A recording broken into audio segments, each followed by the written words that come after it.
शराब का शौक। बादशाह अकबर को बुढ़ापे में न जाने कैसे शराब की लत लग गई।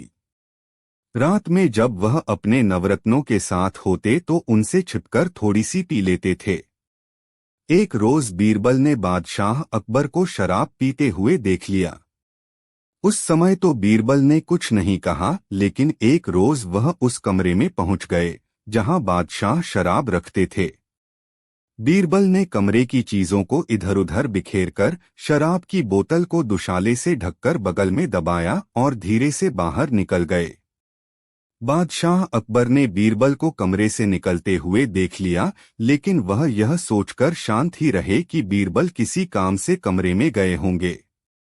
लेकिन फिर भी बादशाह को तसल्ली नहीं हुई तो उन्होंने बीरबल को बुलाया। बीरबल अकबर बादशाह के सामने बगल में शराब की बोतल दबाए आ खड़े हुए। बादशाह ने बीरबल को गौर से देखते हुए पूछा, बीरबल, तुम्हारी बगल में क्या है? बीरबल बोले, हुजूर, क्या कह रहे हैं? कुछ भी तो नहीं है। बीरबल की बातों पर अकबर को विश्वास नहीं हुआ। उन्होंने दोबारा वही सवाल कर दिया। बीरबल बोले, हुजूर, मेरी बगल में तोता है। अकबर बादशाह बीरबल पर नाराज हो गए और थोड़ी ऊंची आवाज में बोले, बीरबल, यह मेरा हुक्म है। सच बोलो, क्या है? बीरबल सिर झुकाकर बड़ी अदब से बोले, हुजूर, घोड़ा है। बादशाह अकबर आश्चर्य में पड़ गए और कहने लगे, बीरबल, आज तुम कोई नशा तो करके नहीं आए हो? उल्टा पुल्टा क्या बक रहे हो? सच क्यों नहीं बोलते? बीरबल बेखौफ होकर बोले, हुजूर, हाथी है। अकबर बादशाह भौहें चढ़ाते हुए बोले, बीरबल, इस बदतमीजी की सजा क्या है? तुम्हें मालूम भी है। बोलो, तुम्हारी बगल में क्या है? बीरबल बादशाह अकबर के क्रोध से बेखबर बोले, हुजूर, गधा है। बादशाह अकबर बीरबल को दंडित भी तो नहीं कर सकते थे, क्योंकि वह उनके नवरत्नों में से एक थे। वह शांत स्वर में बोले, बीरबल, पहेलियां क्यों बुझा रहे हो? क्या है तुम्हारी बगल में? बीरबल इस बार सच बोले, शराब है, हुजूर। यह बोलकर बीरबल ने बगल से बोतल निकाली और बादशाह के सामने रख दी। बादशाह अकबर को बड़ा ही आश्चर्य हुआ और उन्होंने मन ही मन सोचा, अच्छा, तो बीरबल भी शराब पीते हैं। यह सोचते हुए अकबर ने एक सेवक से कहा, बीरबल को आराम से घर पहुंचा देना। अकबर बादशाह के मन में यह बात थी कि बीरबल आज होश में नहीं हैं। उन्होंने अवश्य ही शराब पी है। बीरबल चुपचाप घर आ गए। शाम के समय जब नवरत्नों की महफिल जमी तो बीरबल भी महफिल में आ गए। बादशाह अकबर को बड़ा ही ताज्जुब हुआ। उन्होंने बीरबल से पूछा, अब आपकी तबीयत कैसी है, बीरबल? बीरबल चौंकते हुए बोले, हुजूर, मेरी तबीयत को क्या हुआ था? अकबर बादशाह बोले, बीरबल, तुम ठीक ठाक न होते तो क्या शराब की बोतल बगल में छिपाकर पूछने पर यह बोलते कि घोड़ा है, हाथी है, गधा है, तोता है? बीरबल तो मौके की ही तलाश में थे। बड़े ही शांत स्वर में बोले, हुजूर, मैं उस समय न तो बेहोश था और न ही मदिरापान किया था, लेकिन जो कुछ भी बोला था वह बिल्कुल सच था। तुम होश में तो हो, बीरबल? अकबर बादशाह ने बीरबल को देखते हुए पूछा। हुजूर, गुस्सा न करें। पहली बार जब आपने पूछा कि बगल में क्या है तो मैंने कहा, कुछ नहीं। हुजूर, यह ठीक ही तो है। पहला प्याला पीने पर आदमी को कुछ भी पता नहीं चलता, किंतु दूसरा प्याला पीते ही उसकी आवाज तुतलाने लगती है। मैंने आपके दोबारा पूछने पर इसीलिए तो कहा था, तोता है। शराब का तीसरा प्याला गले से नीचे उतरते ही आदमी घोड़े की तरह हिनहिनाने लगता है, इसीलिए तीसरी बार पूछने पर मैंने कहा था, घोड़ा है। चौथा प्याला गले से नीचे उतरते ही आदमी मतवाला हो जाता है, इसीलिए आपके चौथी बार पूछने पर मैंने कहा था, बगल में हाथी है। पांचवीं बार जब आपने पूछा कि बगल में क्या है तब मेरा जवाब गधा था, क्योंकि पांचवा प्याला हलक से उतरते ही आदमी गधा बन जाता है। जो चाहो उससे करवा लो, जो चाहो उस पर लाद दो या नाली में फेंक दो। छठवां प्याला हलक से उतरते ही आदमी अपना होश खो देता है। इसीलिए जब आपने छठवीं बार पूछा तो मैंने पूरी बोतल ही आपके सामने रख दी। यह सब बीरबल का। अपनी हाजिर जवाबी के लिए मशहूर चतुर बीरबल को अकबर ने उठकर गले से लगा लिया। फिर वह उस कमरे में चले गए जहां उन्होंने शराब की बोतल रखी थी। बोतल वहां नहीं थी और कमरे की चीजें बिखरी हुई थीं। बादशाह अकबर को यह समझने में देर न लगी कि ही किया धरा है और उन्होंने मेरे भले के लिए ही इतना सब कुछ किया। इसके बाद तो अकबर बीरबल से और भी अधिक प्रभावित हुए और न सिर्फ उन्हें इनाम से नवाजा बल्कि बादशाह ने शराब पीनी भी छोड़ दी। बीरबल की नेक सलाह। हंशाह अकबर किसी बात को लेकर अपनी बेगम से खफा हो गए और हुक्म दे दिया कि वह महल छोड़कर चली जाएं। बेगम काफी चिंतित हो गईं और उन्होंने शहंशाह को मनाने की बहुत कोशिश की, पर बादशाह पर कोई फर्क नहीं पड़ा। बहुत सोचने विचारने के बाद बेगम ने बादशाह की आज्ञा का पालन करना ही ठीक समझा। अपनी बांदी से सामान बांधने को कहकर बेगम स्वयं बादशाह के पास आकर उनसे माफी मांगने लगी। बादशाह को उन पर थोड़ी सी भी दया नहीं आई।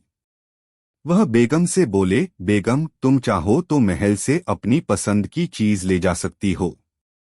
बेगम की बेचैनी और भी अधिक बढ़ गई। वह समझ नहीं पा रही थी कि अब क्या करें। तभी उन्हें बीरबल की याद आई। फिर बेगम ने बीरबल को दरबार में बुलाया। बीरबल ने जब सारी बातें सुन लीं तब बेगम ने कहा, बीरबल बादशाह को खुश करने का कोई उपाय हो तो बताओ। बीरबल मुस्कराए और उन्हें एक उपाय बताकर चले गए। अब बेगम का सारा सामान गाड़ियों पर रखा जाने लगा। बेगम के लिए डोली सजाई जाने लगी। डोली में बैठने से पहले बेगम बादशाह अकबर के पास आई और रोनी सी सूरत बनाकर बोली, जहां पनाह जब मैं महल छोड़कर सदा के लिए जा ही रही हूं तो आप मेरी अंतिम इच्छा स्वीकार कर लीजिए। मैं अपने हाथों से आपको एक गिलास शरबत पिलाना चाहती हूं, न मालूम फिर कभी कभी आपसे मिलना हो या न हो। इस बार बादशाह अकबर का दिल पसीज गया। उन्होंने सहर्ष आज्ञा दे दी। बेगम ने आज्ञा मिलते ही बादशाह को प्रेमपूर्वक शरबत पिलाया। शरबत में पहले से 14। बेगम ने सिर झुकाकर नरम आवाज में कहा कि नशीली दवा मिली हुई थी। बादशाह शरबत पीते ही नशे के कारण सो गए। मौका मिलते ही बेगम एक डोली में बादशाह को लेटाकर स्वयं उनके साथ बैठ गई। बादशाह की नींद टूटी तब स्वयं को बेगम के साथ एक अनजान जगह पर देखकर बादशाह अकबर की समझ में कुछ भी नहीं आया। बेगम शहंशाह को पंखे से हवा करते हुए मुस्करा रही थीं। बादशाह अकबर ने बेगम से पूछा, हम कहाँ हैं और आप हमें यहाँ किसके हुक्म से लाई हैं? जहां पनाह आपने ही तो हुक्म दिया था कि मैं महल से अपनी पसंद की चीज साथ ले जा सकती हूँ। हुजूर, इस दुनिया में ऐसी कोई भी चीज नहीं जो मुझे आपसे अधिक पसंद हो। महल में जो मुझे सबसे अधिक पसंद है वह आप हैं, इसीलिए मैं आपको अपने साथ लाई। बेगम के इतना कहते ही बादशाह का गुस्सा काफूर हो गया और उन्होंने बेगम को क्षमा कर दिया। महल में वापस आने पर बेगम ने बीरबल को हीरे जवाहरात दिए और उनका बहुत बहुत धन्यवाद दिया। 100 के बदले 150 अशर्फियां। बादशाह अकबर दरबार में बैठे हुए दरबारियों से बातचीत कर रहे थे। इसी बीच दरबार में 2 व्यक्तियों को हाजिर किया गया। बादशाह ने उन दोनों को गौर से देखा। पहला आदमी बोला, जहां पनाह इस आदमी ने मुझसे 100 अशर्फियां कर्ज ली थीं, किंतु अब देने से मना कर रहा है। दूसरा आदमी अपनी सफाई में बोला, मेरे मालिक, इस आदमी से मैंने कभी भी कोई लेन देन नहीं किया। मैंने इससे कोई कर्ज नहीं लिया है। इसका आरोप निराधार और झूठा है।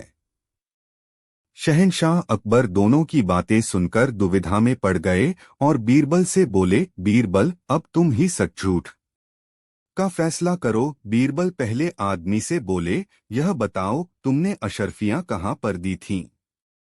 इसे हुजूर, बबूल के पेड़ के नीचे, पहले आदमी ने जवाब में कहा। वह बबूल का पेड़ कहाँ पर है? बीरबल ने जानना चाहा। वह बबूल का पेड़ जंगल में है हुजूर, पहला आदमी बोला। बीरबल ने बड़ी चतुराई से कहा, ठीक है, तुम जाओ और उस पेड़ को दरबार में हाजिर करो। पहला आदमी बदहवास सा जंगल की ओर दौड़ता चला गया। काफी समय बीत जाने के बाद भी जब पहला आदमी लौटकर दरबार में नहीं आया, तब बीरबल ने कहा, हुजूर, उस आदमी ने आने में बड़ी देर कर दी। दरबार का कीमती समय बर्बाद हो रहा है। जहां पनाह, आप अपना फैसला सुनाइए। बीरबल के यह कहते ही दूसरा आदमी अचानक ही बोला, पड़ा जहां पनाह, वह इतनी जल्दी लौटकर नहीं आ सकता है। लेकिन तुम यह कैसे कह सकते हो? बीरबल ने झट से सवाल कर दिया, यह बात तुम इतने विश्वास के साथ कैसे कह सकते हो कि वह इतनी जल्दी नहीं आ सकता? हुजूर, मुझे मालूम है, बबूल का वह पेड़ यहाँ से 6 कोस दूर है। दूसरे आदमी के इतना कहते ही बीरबल की आंखें चमक उठीं। जहां पनाह, यह आदमी ही अपराधी है। इसी ने अशर्फियां ली हैं, तभी तो इसे पता है कि बबूल का वह पेड़ यहाँ से 6 कोस दूर है। शहंशाह अकबर ने बीरबल की बुद्धि और चतुराई की तारीफ करते हुए फैसला सुनाया, पहला आदमी सच्चा है और दूसरा आदमी झूठा है। दूसरा आदमी पहले को 100 के बदले 150 अशर्फियां देगा। दूसरे आदमी को बीरबल की चतुराई से सबक मिल गया था। आराम से जी मरे वो सुख की दशा। अकबर एक दिन बीरबल के साथ सुबह की सैर पर निकले। एक नंगे आदमी को देखकर उन्हें गुस्सा आ गया।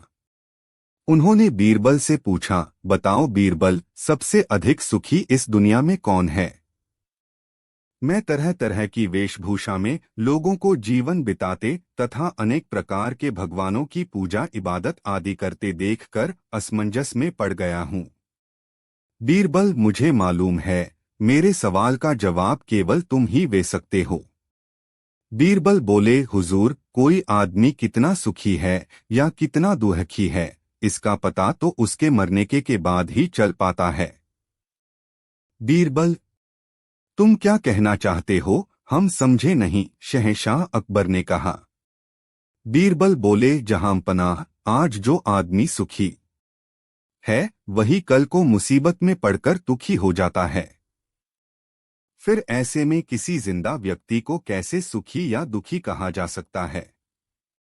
यहाँ अनगिनत ऐसे आदमी हैं जो दिखते तो सुखी हैं, पर उनका दिल दुखों से भरा पड़ा है। फिर उन्हें सुखी कैसे कहा जा सकता है? हुजूर, मेरी राय में तो जो व्यक्ति सुखपूर्वक मरता है वही सुखी होता है। बीरबल के इस जवाब को सुनकर शहंशाह बहुत प्रसन्न हुए और उनकी तारीफ करने लगे। जंगल में एक बैठक। एक दिन अकबर अपने राज्य की राजधानी आगरा के निकट एक जंगल में शिकार के लिए निकला। हमेशा की तरह राजा के साथ कई आदमी थे, लेकिन चूंकि उसे तेज सवारी पसंद थी, इसलिए वह जल्द ही अपने बाकी अनुयायियों से अलग हो गया। उसके साथ कुछ ही आदमी बचे थे। यात्रा से थके हुए शिकारियों को अचानक एहसास हुआ कि वे इतनी दूर आ गए हैं कि अब वे पूरी तरह से खो गए हैं। उन्हें पता नहीं था कि आगरा वापस कैसे जाएं। वे तब तक चलते रहे जब तक वे उस स्थान पर नहीं पहुंचे जहां 3 रास्ते मिलते थे, लेकिन वहां कोई सड़क चिन्ह नहीं था और वे तय नहीं कर पा रहे थे कि घर जाने के लिए कौन सा रास्ता अपनाएं। जब वे इस मामले पर चर्चा कर रहे थे तो गांव का एक युवा लड़का वहां आया। वह उत्सुकता से अपने घोड़ों पर सवार अमीर कपड़े पहने शिकारियों को देखता रहा। अकबर ने लड़के को बुलाया और पूछा, क्या तुम हमें बता सकते हो कि आगरा तक कौन सी सड़क जाती है? आंखों में चमक के साथ लड़का मुस्कुराया। हुजूर, बेगम को खुश करना। बगीचे में उसके कहे 3 शब्द वह सुंदर है ने उसे बहुत परेशान किया। क्या आपको पता है कि राजा बगीचे में एक और खूबसूरत महिला से मिल रहा था? वह उस समय उसकी पसंदीदा थी जब बेगम को पता था कि बादशाह कितनी आसानी से किसी अन्य महिला की ओर अपना ध्यान आकर्षित कर सकता है। हरम फू था। वे महिलाएं जो अब राजा में रुचि नहीं रखतीं। बेगम बगीचे में वे 3 शब्द जो उसने सुने थे, वह सुंदर है ने उसे बहुत परेशान किया। क्या ऐसा हो सकता है कि राजा बगीचे में किसी अन्य सुंदर स्त्री से मिल रहा हो? इस समय वह उसकी पसंदीदा थी, लेकिन बेगम जानती थी कि बादशाह कितनी आसानी से अपना ध्यान दूसरी महिला की ओर आकर्षित कर सकता है। हरम उन महिलाओं से भरा हुआ था जिन्हें अब राजा में कोई दिलचस्पी नहीं थी। बेगम उनमें से एक नहीं बनना चाहती थी। उसने निर्णय लिया कि वह किसी अन्य महिला को सम्राट के बगल में अपना स्थान नहीं छीनने देगी। जल्दी से बेगम बगीचे की ओर चली गई, जहां अकबर अकेले इंतजार कर रहे थे। उसने आश्चर्य से अपनी भौहें ऊपर उठाईं। लेकिन बेगम, तुमने तो कसम खाई थी कि जब मैं तुम्हें बुलाऊंगा तो तुम न आओगी। किस कारण से आपने अपना मन बदल लिया? बेगम ने बगीचे के चारों ओर देखा। राजा के सेवकों के अतिरिक्त वहां कोई भी उपस्थित नहीं था। कोई सुंदर स्त्री नहीं। उसे एहसास हुआ कि बीरबल ने उसे ईर्ष्यालु बनाकर मूर्ख बनाया है। तुम्हारे बीरबल ने मुझे यहाँ आने के लिए धोखा दिया, उसने गुस्से से कहा। क्या उसने तुमसे झूठ कहा था? यदि उसने ऐसा किया तो मैं उसे दंड दूंगा। लेकिन बीरबल वास्तव में झूठ बोले बिना ही उसे वश में करने में कामयाब हो गया था। केवल सुझाव की शक्ति के माध्यम से उसने चतुराई से उसके आंतरिक भय का उपयोग उसे ईर्ष्यालु बनाने और उसकी जिज्ञासा जगाने के लिए किया था। लेकिन बेगम कर सकती थीं। रखाई हुई औरत एक दिन अकबर और बीरबल यमुना के किनारे टहल रहे थे। अचानक उन्हें लोगों के चिल्लाने की आवाज सुनाई दी। जब वे पास गए तो देखा कि कुछ लोग एक आदमी को घेरे खड़े हैं। उस आदमी ने सिर झुकाकर कहा, महाराज, मेरी पत्नी सुबह नदी से पानी लाने के लिए घर से निकली थी। वह वापस नहीं लौटी। मैं उसे ढूंढ रहा हूं। भीड़ में से एक आदमी ने कहा, मैंने कुछ देर पहले एक महिला को मदद के लिए चिल्लाते हुए सुना। उसे पास के जंगल में ढूंढो। दूसरे आदमी ने कहा, उसे बाजार में ढूंढो। वह आदमी उलझन में पड़ गया। बीरबल ने कहा, अगर किसी ने उसकी आवाज सुनी होती तो वह शायद नदी में गिर गई होती। नदी नीचे की ओर बहती है, वहां जाओ। जल्दी करो, नहीं तो वह डूब जाएगी। वह आदमी नदी में कूद गया और नीचे की ओर तैरने लगा। उसने देखा कि उसकी पत्नी एक पेड़ की टहनी को पकड़े हुए थी और उसने उसे बचा लिया। उन्होंने बीरबल को उसकी सूझबूझ के लिए धन्यवाद दिया। दुकानदार को मिला सबक। का दुकानदार बहुत ही कंजूस और जरूरत से अधिक बेईमान व लालची था।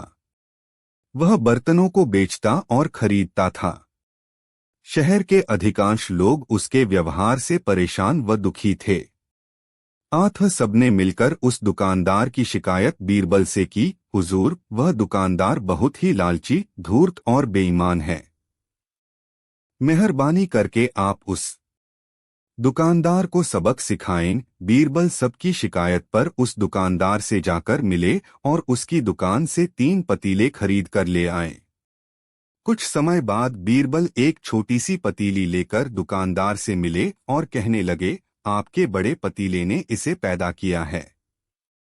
आप इस पतीली को रख लें। दुकानदार बहुत ही प्रसन्न हुआ और पतीली लेकर चुपचाप रख ली। यह भी नहीं सोचा कि भला पतीला पतीली को कैसे पैदा कर सकता है। 15-20 दिन के बाद बीरबल एक बड़ा पतीला लेकर दुकानदार से मिले और बोले, मुझे आपके पतीले ठीक नहीं लगे, आप मुझे इनका मूल्य लौटा दें। यह सुनकर दुकानदार बौखला गया और ऊंची आवाज में बोला, आप तो केवल एक पतीला लेकर आए हैं, मैंने तो आपको 3 बड़े पतीले दिए थे। बीरबल दुखी स्वर में बोले, हाँ मुझे याद है, लेकिन क्या बताऊं, 3 में से 2 की मौत हो गई है। दुकानदार यह सुनते ही चिढ़ गया और भौहें चढ़ाते हुए बोला, क्या बात करते हैं जनाब, पूरे नगर में क्या एक मैं ही आपको मूर्ख मिला हूं? कहीं पतीले भी मरते हैं? पतीले जब बच्चे पैदा कर सकते हैं तब पतीले मर क्यों नहीं सकते हैं? बीरबल ने अपने जवाब से दुकानदार का मुंह बंद कर दिया।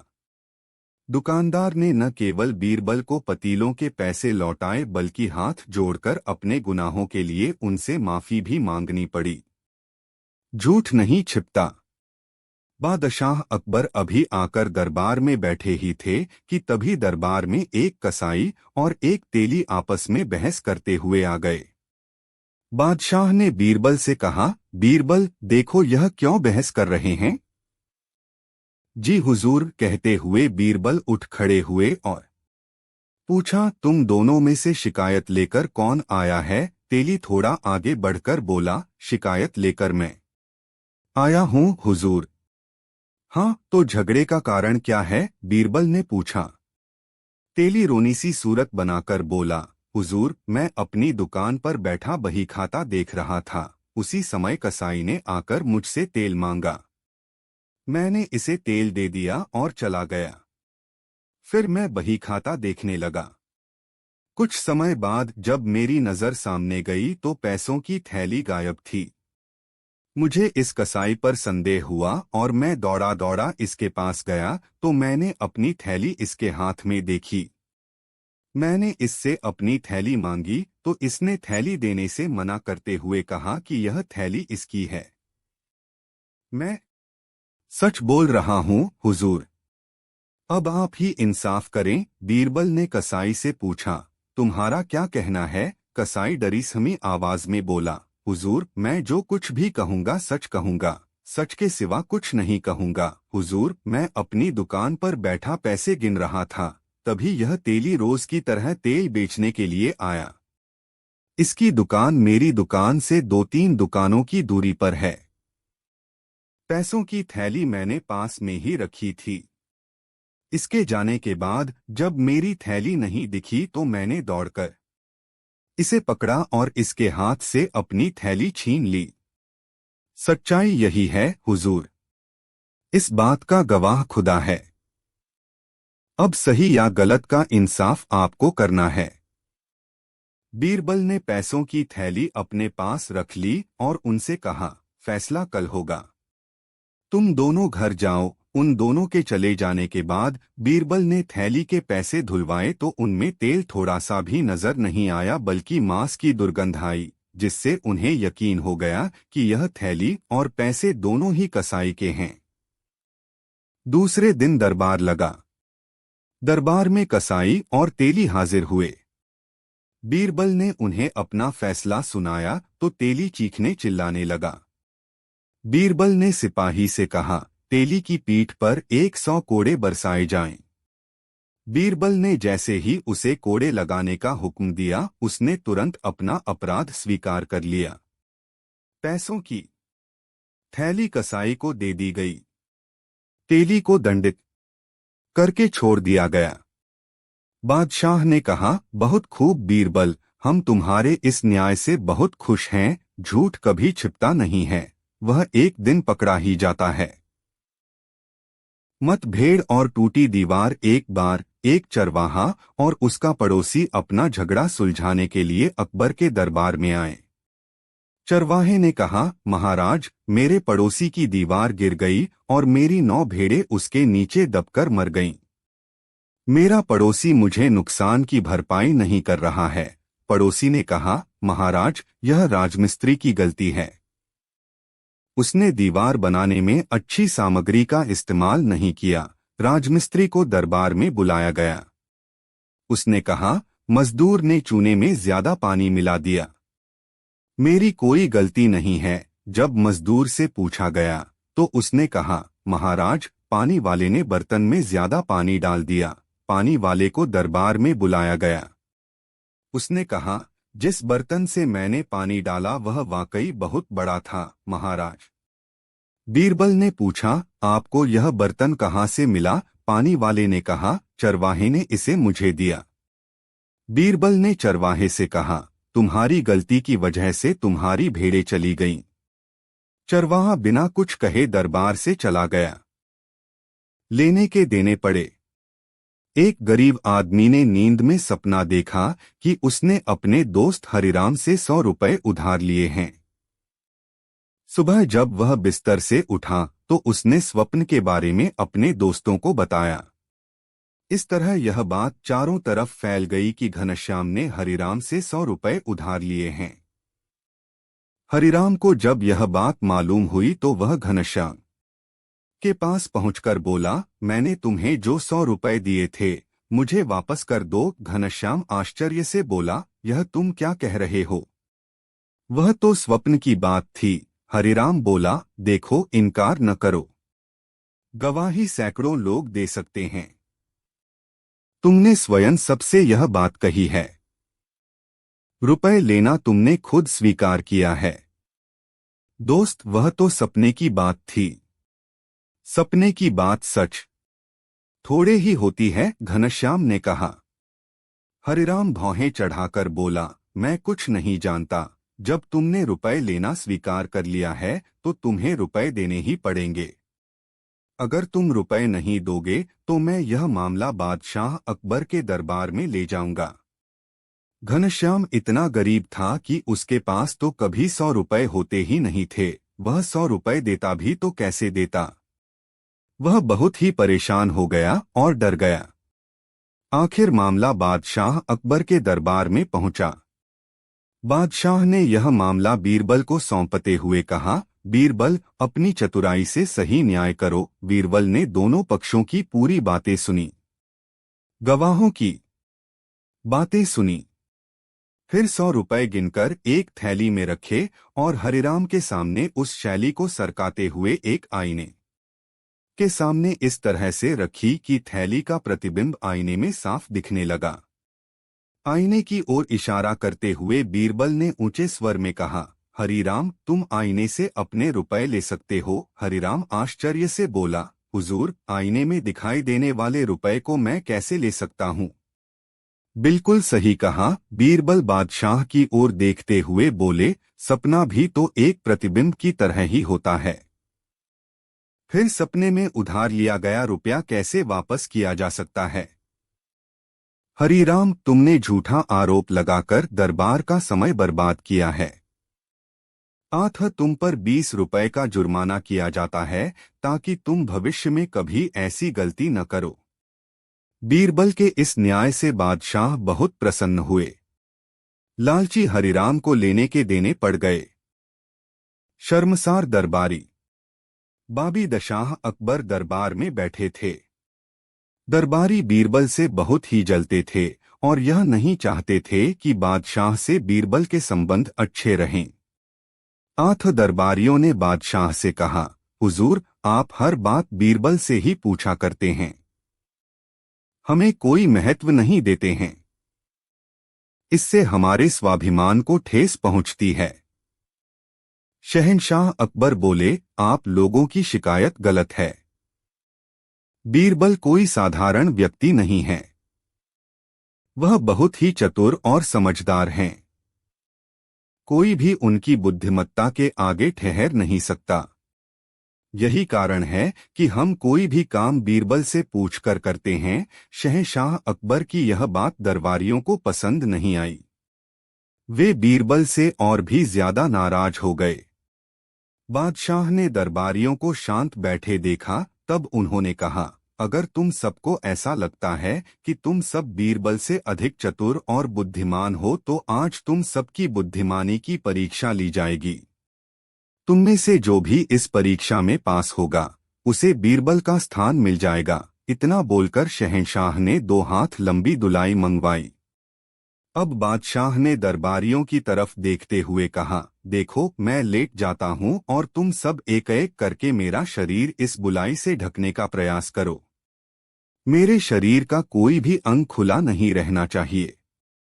जो भी दरबारी मेरा पूरा शरीर इस दुलाई से ढक देगा उसे ही बीरबल की जगह पर रखा जाएगा। दरबारियों को मन ही मन हंसी आ गई कि भला यह भी कोई दिमाग वाला काम है। यह काम तो कोई भी कर देगा। बादशाह भरे दरबार में लेट गए। एक एक करके सभी दरबारी बादशाह को दुलाई ओढ़ाने आए, लेकिन कोई भी दरबारी उनके पूरे शरीर को बुलाई से ढक न सका। अब बादशाह उठ खड़े हुए और बोले, देखी आपने अपनी बुद्धिमानी, क्या अपनी इसी बुद्धिमानी पर आप सबको इतना अभिमान था? अगर बीरबल यहाँ होते तो अवश्य ही इसी बुलाई से मेरा शरीर ढक देते। जब आप में से कोई एक भी इतना छोटा सा काम नहीं कर सकता तो दिमाग वाला काम क्या करोगे? यह कहकर बादशाह ने बीरबल को दरबार में बुलाया और बीरबल के हाथ में दुलाई देकर सारी बात बता दी। बादशाह पहले की तरह ही दरबार में लेट गए।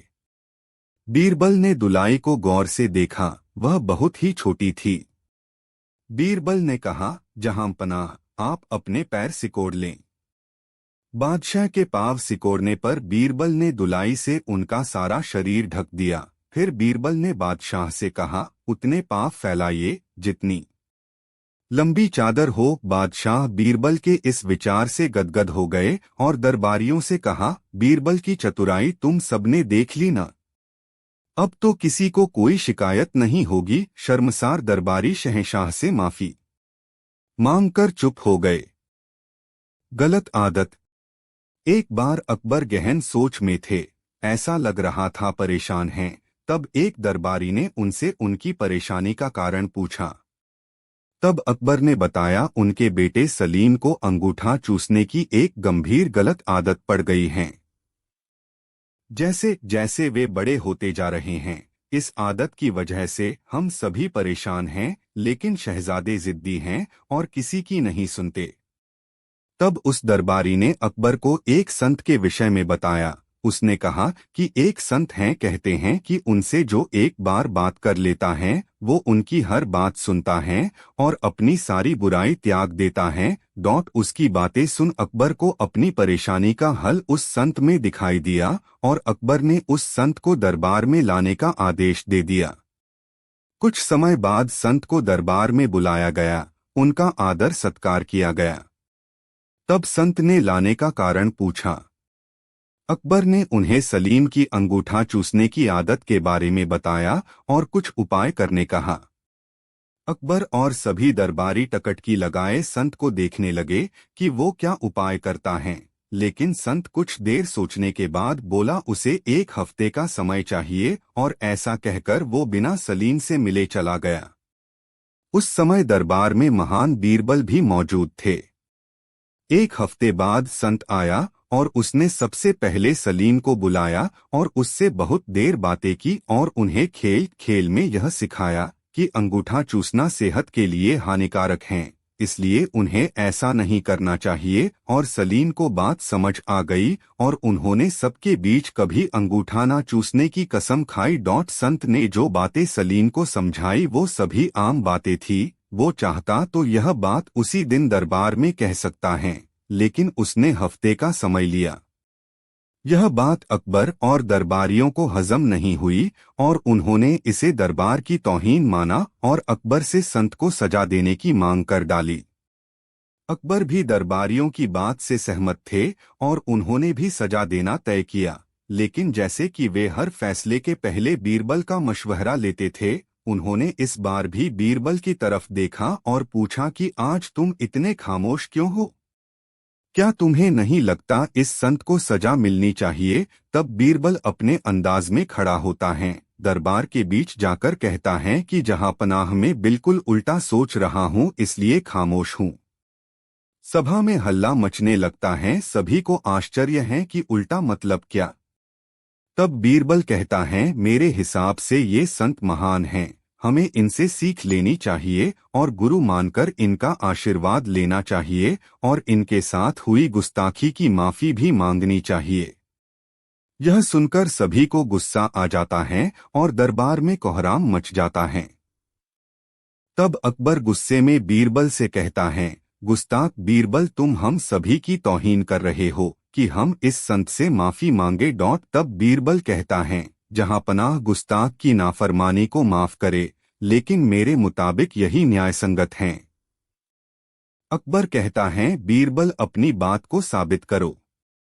तब बीरबल बताता है, जिस दिन संत पहली बार दरबार आए थे और आप उनसे शहजादे की बात कर रहे थे, तब इनके हाथों में चुने की एक डिबिया थी, जिससे निरंतर चुना निकालकर वे खा रहे थे।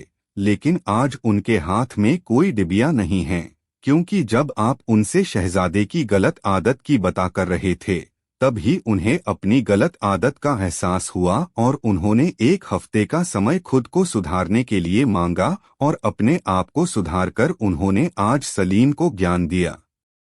ऐसे लोग बहुत कम होते हैं जो पहले खुद की कमी को देखे और उसे सुधारे, इसलिए मेरे हिसाब से ये एक महान संत हैं।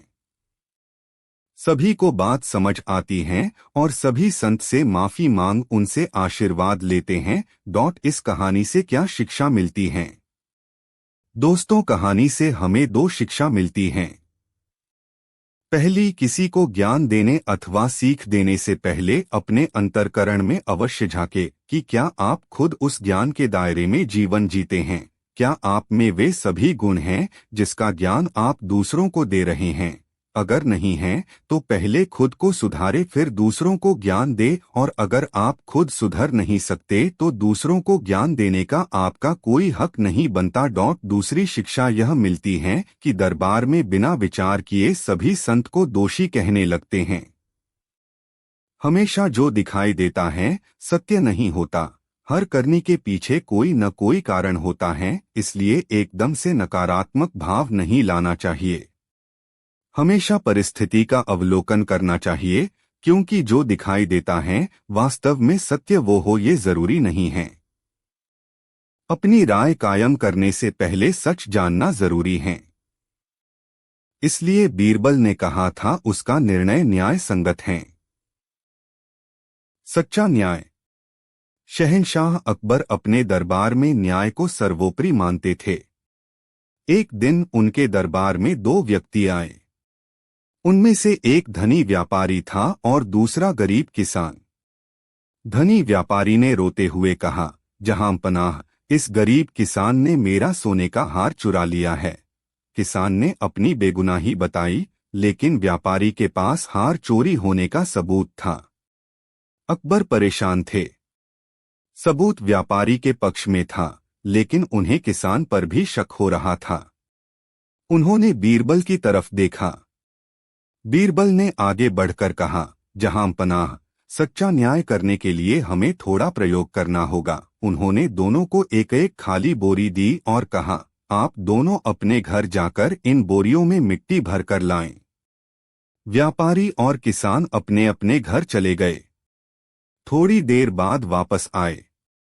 व्यापारी की बोरी भरी हुई थी, जबकि किसान की बोरी आधी ही भरी थी। बीरबल ने दोनों की बोरियों को ध्यान से देखा। फिर व्यापारी की तरफ मुखातिब होकर बोले, तुम इतने धनी व्यापारी हो, फिर भी तुम्हारी बोरी पूरी नहीं भरी। लगता है चोर कोई और है। व्यापारी घबरा गया। दरअसल उसने चोरी का आरोप किसान पर लगाकर असली चोरी को छुपाने की कोशिश की थी। उसकी बोरी में सोने का हार छिपा हुआ था, जिसके कारण उसका वजन ज्यादा था। अपनी चालाकी पकड़ी जाते देख व्यापारी ने सच बता दिया। उसने किसान से माफी मांगी और अकबर ने उसे कड़ी सजा सुनाई। किसान को बेगुनाह घोषित कर दिया गया। इस कहानी से सीख मिलती है कि सच्चाई हमेशा सामने आती है। हमें हमेशा सच बोलना चाहिए और न्याय हमेशा सत्य पर आधारित होना चाहिए। बीरबल की मोती बोने की कला। एक दिन बादशाह अकबर का दरबार लगा था। अचानक एक बहुत बड़ा जनसमूह आया और लोग जोर जोर से बीरबल के खिलाफ नारे लगाने लगे, बीरबल बदमाश है, पापी है, इसे सजा दो। भारी जनमत को बीरबल के खिलाफ देखकर बादशाह ने बीरबल को सूली पर चढ़ाने का हुक्म दिया। सजा का दिन तय हो चुका था। तय दिन बीरबल ने अपनी अंतिम बात कहने की आज्ञा मांगी। बादशाह ने हामी में सिर हिलाया। बीरबल बोला, हुजूर, मैंने सारी चीजें तो आपको बता दी, लेकिन अफसोस रहेगा कि आपको मोती बोने की कला नहीं सिखा पाया।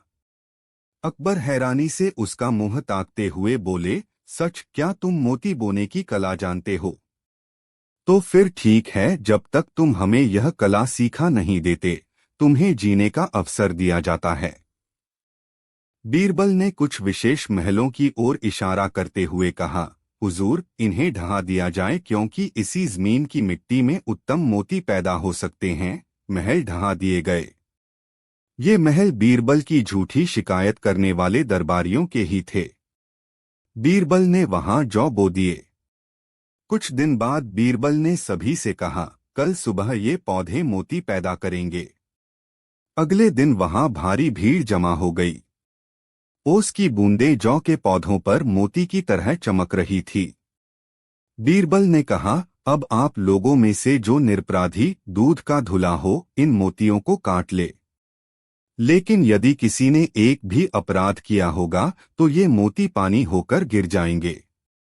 कोई आगे न बढ़ा। लेकिन अकबर समझ गए कि गलतियां तो सभी से होती हैं।